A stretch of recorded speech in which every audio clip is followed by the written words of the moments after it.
और आज की कहानी है एक ऐसे बेजुबान जानवर की जिसका प्यार और वफादारी का मिसाल पूरी दुनिया में दिया जाता है। हम बात कर रहे हैं मोस्ट फेमस डॉग हाचिको की, जो अपने मालिक का इंतजार मरते दम तक करता रहा। पेड़ों से पत्ते गिर गए, न जाने कितने मौसम आए और चले गए, पर हाचिको उसी जगह बैठा रहा जहां आखिरी बार उसने अपने मालिक को देखा था। इस इंतजार में कि कभी तो उसकी आंखें जिसे तलाश कर रही है वो आएगा और उसे अपने साथ लेके जाएगा। आखिर क्या थी पूरी कहानी, आइए जानते हैं आज के इस वीडियो में। हाचिको का जन्म 10 नवंबर 1923 को हुआ था। जापान का एक छोटा सा शहर अकीटा, जहां पर एक छोटा सा डॉग का फार्म हाउस था। हाचिको के साथ बहुत सारे डॉग्स इसी फार्म हाउस में रहा करते थे। जन्म के 2 महीने बाद ही इंपीरियल यूनिवर्सिटी के प्रोफेसर मिस्टर ईजा ब्यूरो यूनो ने हाचिको को गोद ले लिया और अपने साथ उसे घर भी ले आया। धीरे धीरे फैमिली के सारे मेंबर्स हाचिको के साथ घुलने मिलने लगे। कुछ ही दिनों में लग रहा था मानो हाचिको इस फैमिली का पुराना सदस्य ही था जो दोबारा कहीं से लौट आया हो। हाचिको के आने से लगने लगा था मानो प्रोफेसर का बचपन भी लौट आया हो। जब प्रोफेसर हाचिको के साथ खेलता तो उनका बचपना भी जग जाता और वो बच्चों की तरह खेलने लगता। इसी तरह हंसी खुशी इस परिवार का दिन बीत जाता। दिन बीतने के साथ साथ हाचिको और प्रोफेसर की दोस्ती भी एक नया रूप ले चुका था। जब प्रोफेसर सुबह यूनिवर्सिटी जाने के लिए स्टेशन जाते तो हाचिको भी उनके साथ ही चला जाता और जब तक प्रोफेसर ट्रेन पर नहीं चढ़ जाते वो वहीं स्टेशन के बाहर बैठा रहता। प्रोफेसर के जाने के बाद हाचिको वापस घर लौट आता और प्रोफेसर का जब आने का समय हो जाता तो हाचिको वापस रेलवे स्टेशन पहुंच जाता अपने मालिक को रिसीव करने के लिए। यही सिलसिला कई सालों तक चलता रहा। अब हाचिको भी धीरे धीरे बड़ा हो गया। दिन बीतने के साथ साथ स्टेशन के अगल बगल रहने वाले लोग भी हाचिको को अच्छी तरह से पहचानने लगे। जब हाचिको स्टेशन से वापस लौटता तो अगल बगल के लोग उसे कुछ खाने के लिए भी दे देते। एक दिन जब प्रोफेसर ट्रेन से उतरा तो उन्होंने देखा कि रोज की तरह जिस जगह हाचिको प्रोफेसर का इंतजार किया करता था वहां पर कोई भी नहीं था। प्रोफेसर चारों ओर पूछने लगा कि क्या हाचिको यहाँ पर आया था। सभी का जवाब ना सुनकर प्रोफेसर परेशान हो गया। इसके बाद वो हाचिको को चारों तरफ ढूंढने लगा। जब हाचिको कहीं नहीं मिला तो वो थके हारे घर वापस लौट आया। घर आते ही उसने देखा कि हाचिको अपने कमरे में ही था, लेकिन एक दूसरा जानवर उसके कमरे में ही मौजूद था जो उसे जाने से रोक रहा था। इस एक दिन के बाद हाचिको फिर से उसी रूटीन को फॉलो करने लगा। रोज की तरह सुबह को प्रोफेसर को स्टेशन छोड़ना और प्रोफेसर को छोड़कर वापस घर लौट आना। कई सालों तक ऐसा ही चलता रहा।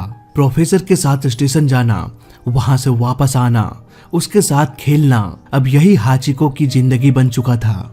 रोज की तरह एक सुबह जब प्रोफेसर रेडी होकर हाचिको के कमरे में पहुंचे तो उस दिन हाचिको का बिहेवियर कुछ अलग ही लग रहा था। वो कमरे से निकलना ही नहीं चाह रहा था। इवन प्रोफेसर को देखकर जोर जोर से भौंकने लगा, मानो वो प्रोफेसर को रोकने की कोशिश कर रहा हो। लेकिन प्रोफेसर को लेट हो रहा था, इसलिए वो जाने लगे। प्रोफेसर को जाते देख हाचिको भी उसके पीछे पीछे चला गया। प्रोफेसर तो ट्रेन में बैठ के चले गए और हाचिको रोज की तरह घर वापस लौट आया। अब हाचिको शाम होने का इंतजार करने लगा। कुछ घंटे बाद शाम हो गई। इसके बाद हाचिको रेलवे स्टेशन की तरफ निकल पड़ा अपने मालिक को रिसीव करने के लिए। कुछ देर बाद ट्रेन भी आ गई।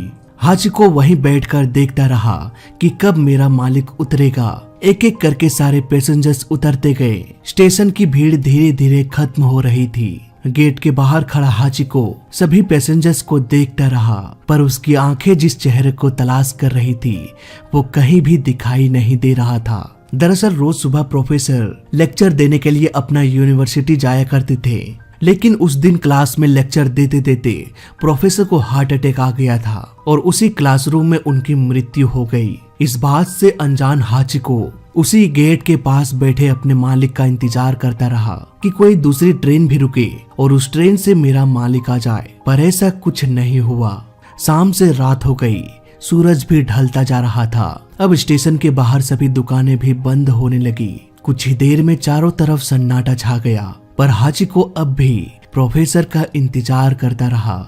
रात काफी गुजर चुकी थी। प्रोफेसर के रिलेटिव्स को पता चल चुका था कि हाचिको अब भी रेलवे स्टेशन पर ही अपने मालिक का इंतजार कर रहा होगा। करीब आधी रात को उसके रिलेटिव्स हाचिको को लेने आ गए। हाचिको पूरी रात सो नहीं पाया। वो अपने कमरे के टूटे हुए दरवाजे से पूरी रात प्रोफेसर के कमरे की ओर देखता रहा, इस उम्मीद से कि काश प्रोफेसर का एक झलक उसे दिख जाए या कहीं से प्रोफेसर की आवाज ही उनके कानों तक पहुंच जाए। लेकिन ऐसा कुछ भी नहीं हुआ। उसके अगले ही सुबह जब हाचिको के कमरे का दरवाजा खुला तो रोज की तरह दरवाजे के बाहर प्रोफेसर नहीं बल्कि उसकी बेटी खड़ी थी। अपने मालिक को ना देख हाचिको और भी उदास हो गया और कमरे के बाहर निकलकर प्रोफेसर की तलाश करने लगा। पर उसे कहाँ पता था कि जिसे वो देखना चाहता है, जिसकी आवाज सुनना चाहता है, वो अब हमेशा के लिए खामोश हो चुका है। हाचिको को लग रहा था कि हो सकता है प्रोफेसर आज घर ही नहीं आए हैं, इसलिए रोज की तरह शाम को वो दोबारा रेलवे स्टेशन पहुंच गया और स्टेशन के दरवाजे के सामने बैठकर सारे पैसेंजर्स को आते जाते देखता रहा।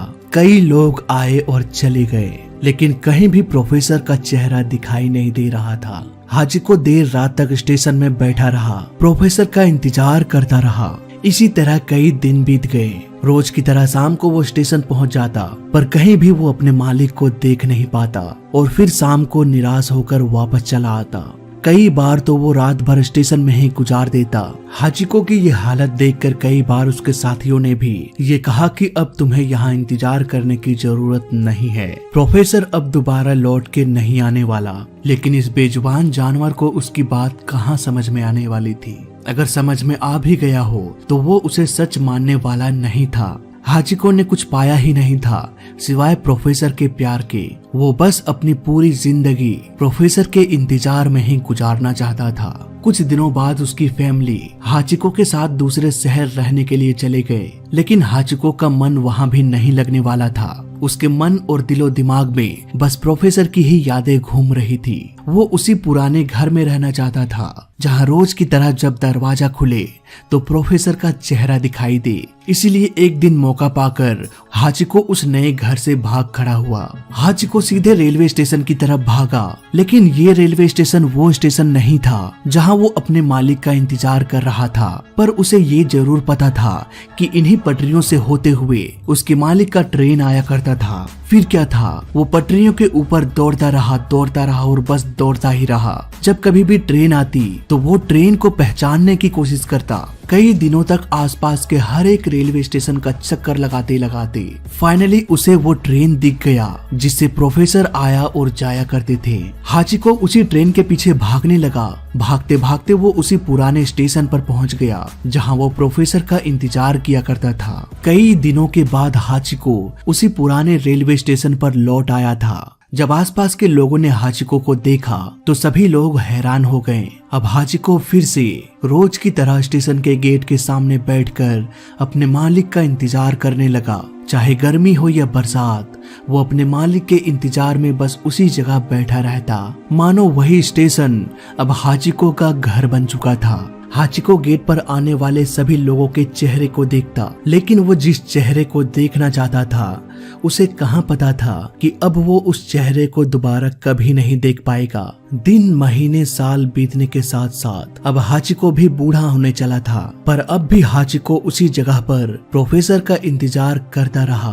प्रोफेसर के मौत के 9 साल बाद उसकी पत्नी अपने पुराने शहर, अपना पुराना घर वापस आ रही थी प्रोफेसर की यादें ताजा करने और उसके कब्र में फूल चढ़ाने के लिए। कब्र पर फूल चढ़ाने के बाद जब वो वापस रेलवे स्टेशन पहुंची तो उन्होंने देखा कि एक कुत्ता ठीक उसी जगह पर बैठा था जहां पर हाचिको बैठकर प्रोफेसर का इंतजार किया करता था। जब वो सामने जाकर देखने लगी तो उसे अपने आंखों पर विश्वास नहीं हुआ। वो कुत्ता कोई और नहीं बल्कि हाचिको ही था, जो प्रोफेसर के मौत के 9 सालों बाद भी उसी रेलवे स्टेशन पर उसी जगह पर बैठे इंतजार कर रहा था। लेकिन हाचिको अब बूढ़ा और कमजोर हो चुका था। प्रोफेसर की पत्नी ने कोशिश किया कि हाचिको को अपने साथ ले जाए, पर हाचिको इसके लिए तैयार नहीं था। 9 साल पहले जब हाचिको अचानक से गुम हो गया था तब उसे नहीं पता था कि वो दौड़ते दौड़ते उसी स्टेशन पर जा पहुंचा जहां पर रोज वो अपने मालिक का इंतजार किया करता था। इस घटना को याद करते करते प्रोफेसर की वाइफ ने भी सोचा कि यही रेलवे स्टेशन अब हाचिको का घर है। इसे किसी की भी जरूरत नहीं सिवाय प्रोफेसर के इंतजार का। फिर एक रात हाचिको उसी जगह पर बैठे बैठे सो गया। शायद उस रात उसके सपने में प्रोफेसर आया था। शायद हाचिको भी प्रोफेसर के साथ उस सपनों के दुनिया में ही रहना चाहता था। वो सपनों की दुनिया जो असल तो नहीं थी, पर वो दुनिया हाचिको को बहुत सुकून दे रही थी। मानो 9 सालों के बाद वो अपने मालिक को देख रहा हो, उसके साथ खेल रहा हो। वो शायद नहीं चाहता था कि उसकी आंखें दोबारा से उसी रेलवे स्टेशन पर खुले जहां बस इंतजार हो और कुछ भी नहीं। 8 मार्च 1935 जब हाचिको ने इस दुनिया को अलविदा कह दिया, हाचिको को प्रोफेसर के कब्र के बगल में ही दफनाया गया।